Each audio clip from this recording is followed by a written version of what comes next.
I use Facebook myself for my private life, keeping in touch with some friends in France and around the globe. But I don't know how you could use it with a class. Marie Guillaumarc is a French teacher at Cavendish School in East Sussex. She's been teaching for 5 years. Marie has limited knowledge regarding the use of online communities in the classroom, but wants to learn more. So we've challenged her to find out as much as she can about online communities and to plan and deliver a lesson to her students using the technology. Following her progress through the challenge, you'll discover, among other things, about social networking between schools, the benefit of a school wiki, what an avatar is and how it can help with learning, and how to protect your pupils' privacy online.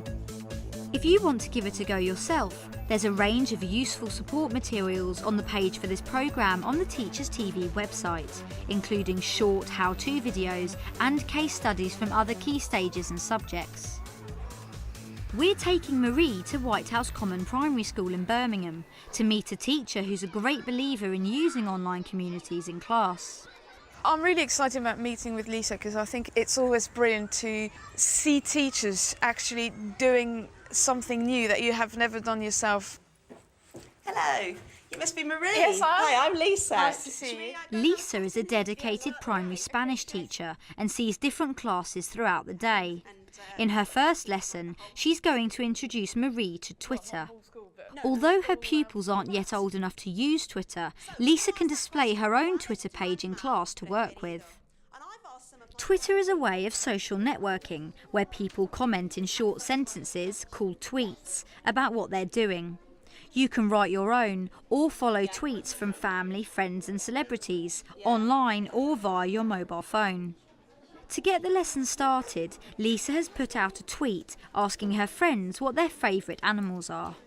Right, all these people have answered my question. Can you see? So we've got Krisha says, my favourite animal is an eagle. Kenny says, the dog.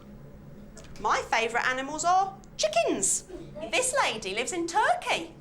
And she's answered our question. Can you see what she's written? She says, mi animal preferido es un gato. Can anyone guess what they think that might mean? In the Year 3 lesson, we used Twitter as a way of kind of starting the lesson and drawing the kids into the topic. Yep. Taking it beyond what their favourite animals might be and perhaps bringing in the outside world into it. And it was really useful, I think, because some people tweeted in Spanish. So rather than teaching the children some words, I could just point to the board and say, what do you think that is? Lisa is now off to visit her Year 4 class, who are working on an e-languages project. It's an interesting example of making the most of online communities. The e-languages website is one place that encourages e-twinning, where projects are set up and responded to by an online community of schools around the world. Lisa has found a teacher in Argentina who has set up a project asking teachers and pupils what their school is like. In pairs, I'd like you to do me a PowerPoint slide or a Word document about your school.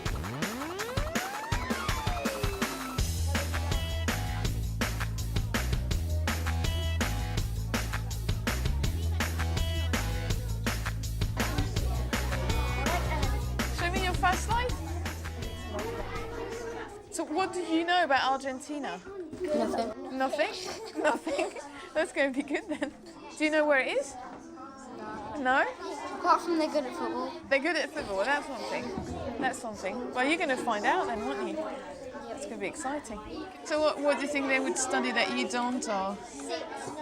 I think they'll study more Spanish than us. More Spanish, yeah. One thing that would worry me a little bit is the issue of privacy. How do you make sure that the kids are safe online? Okay.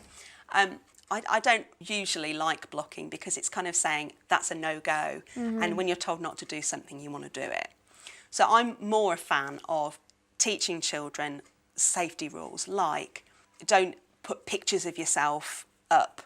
Never tell people your address or your phone number or your email address. Don't give out your full name. One of the benefits of an online community is that work and ideas can be shared and people can respond with encouragement or advice. Marie is now off to see how pupils make use of computer animated characters to share with others in their online community.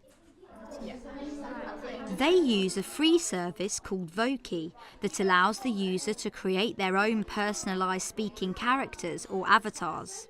Today, pupils are recording Spanish tongue twisters that their avatars will speak. Calaron, calamera, calaron, calamera, calaron, calamera.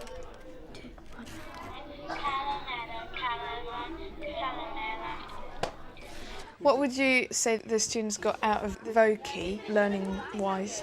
Obviously, it's a really fun thing to do. It's motivating. You have got a permanent record of what the children have done, which is more interesting for them to look back on and review. So it's like a peer assessment tool. Yeah. That's more interesting than listening to people's sound files and saying, OK, what was good about that? What could they do to improve it? If you've got actually a visual as well at the same time, that's really good. Secondly, the self-consciousness. It takes that away. It takes that away as well, because it's not them talking, it's the sheep or Britney Spears or whoever it is. Yeah. And it can be anonymous. And also it's safe for you to publish in a public space like your school website, because the children's faces aren't on it. In an attempt not to overload the school website, Lisa has created her own school wiki where the avatars will sit. So you mentioned Wikispace. What is it? Okay. How do you do it? It's kind of like a website and also like a file sharing place. Right. Like a scrapbook, where the whole class can contribute their little bit to make up one big book. If you're watching this on the Teachers TV website, look below for a short video showing you how to create your own wiki. I started a wiki as a way of saving the children's work so that they had a space that was theirs where everything that we do can be saved on it. Now, a wiki space can have as many or as few people editing it that have the ability to add to it as you want. Right. And the kids can access it from home? Yes, the kids can access it from home. Lisa's final class of the day is accessing an online community through a website called VoiceThread. This offers a collaborative multimedia slideshow that can hold videos, images and comments. Users of the site can make their own slideshows and view and comment on others from around the world. Today, Lisa has created one about Spanish food. Do you think that's bacon baguette? Comments can be typed, recorded, written or videoed, then added to the slideshow and made available for others to react to or respond. Like you could do an arrow to the cheese and say what that word is, and then you could do an arrow to the baguette, and then you could do like baguette cheese, and we'd go on the internet or get a dictionary and find cheese and baguette, because there wouldn't. So can Marie rise to the challenge of integrating online communities into her own teaching? Now's her chance to give it a go. It's been 3 weeks since I met Lisa.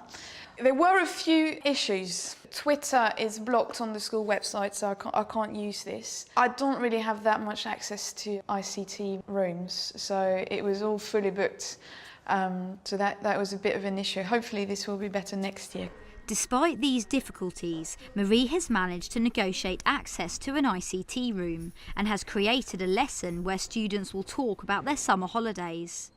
Marie is hoping the use of avatars will enhance the lesson and boost the students' confidence when speaking French.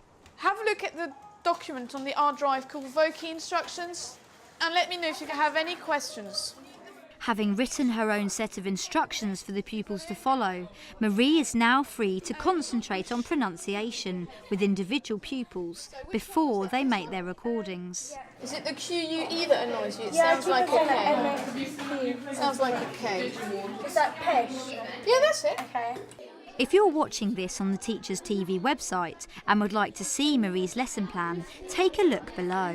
Je suis allé à Sweet and Sweet, je suis allé à...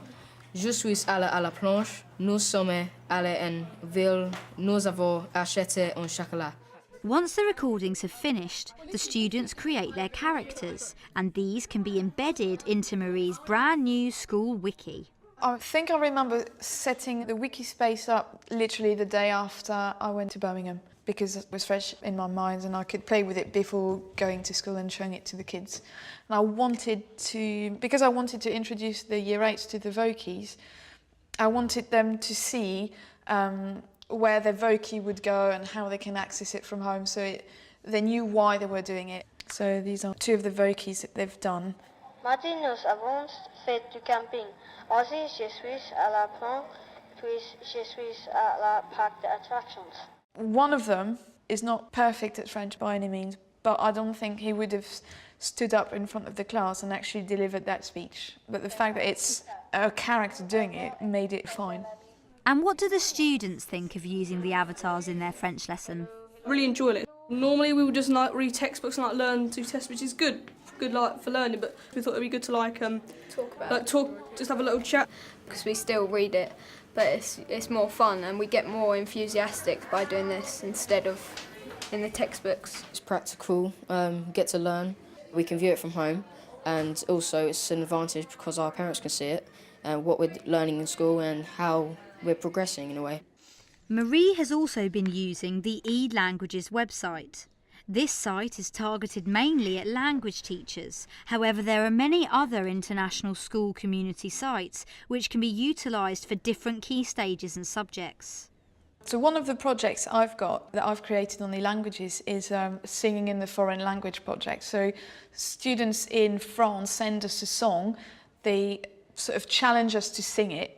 We sing it, record it, and then we put it on the website so they can listen to it. And then we send them a song and they do a similar thing.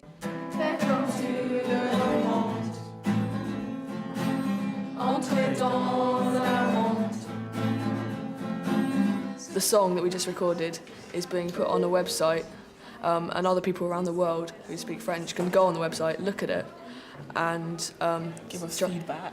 And then they can try and have a go at doing their own song. We were asking and checking how to pronounce words because some of them are quite difficult, but we get help, so it's all good.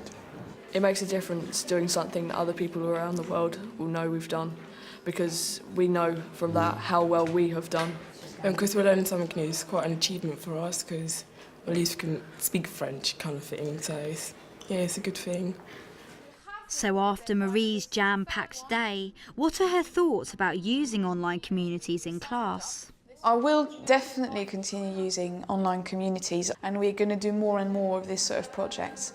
I think it's important to know that it doesn't have to be replacing everything that we do, but it could just enhance what we do already.